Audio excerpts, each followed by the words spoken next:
मंडळी, लाईफलाईन सर्व्हिसेसमध्ये आपलं पुन्हा एकदा स्वागत आहे। तर आज आपल्याकडे MGची हेक्टर गाडी आलेली आहे। याच्यामध्ये कस्टमर कंप्लेंट अशी आहे की जो ऑइल लाईट आहे हा ब्लिंक करत आहे।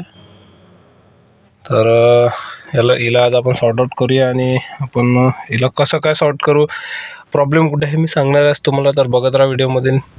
तर हिला आपण सर्वात आधी VCR लावलेला आहे आपला स्कॅनरचा 16 पिन कनेक्टर, आणि आता आपण आपल्या लॅपटॉपवर आलोत। आणि महत्त्वाचं म्हणजे आणि याला प्रॉब्लेम असा आहे की याला स्कॅनरने रिसेट करावं लागेल, आणि याच्यासाठी आपल्याला नेट कनेक्ट पाहिजे। सर्वात आधी आपण लोकल डायग्नोसमध्ये जाऊया। तर हे MG आपण याला टाटामध्ये पण करू शकतो। तर मी एशियनमध्ये जाऊन टाटा इंडिया,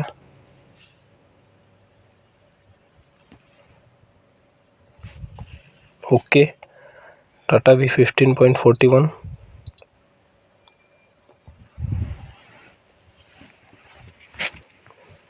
याच्यामध्ये आपल्याला ऑप्शन आले आहे vehicle selection, immobilizer function, service function. आपण जाऊया सर्व्हिस फंक्शनमध्ये। याच्यामध्ये आपल्याला इथे बघा पूर्ण option DPF, regeneration, read and write injector, सर्व ऑप्शन दिलेले आहेत। आपण जाऊया reset blinking oil life lamp.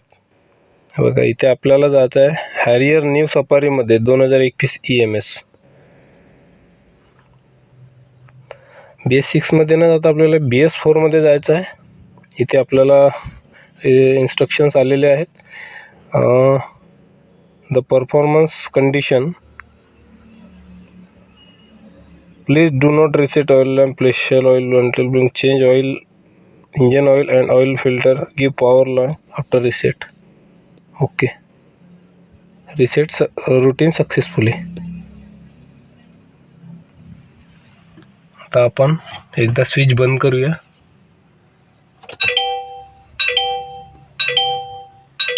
थोड्या वेळात ऑन करूया।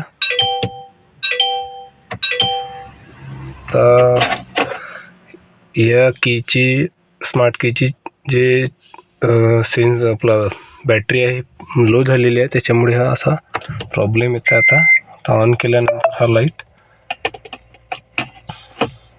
स्टेबल झालेला आहे बघा। गाडी चालू करूया। आता गाडी चालू झालेली आहे,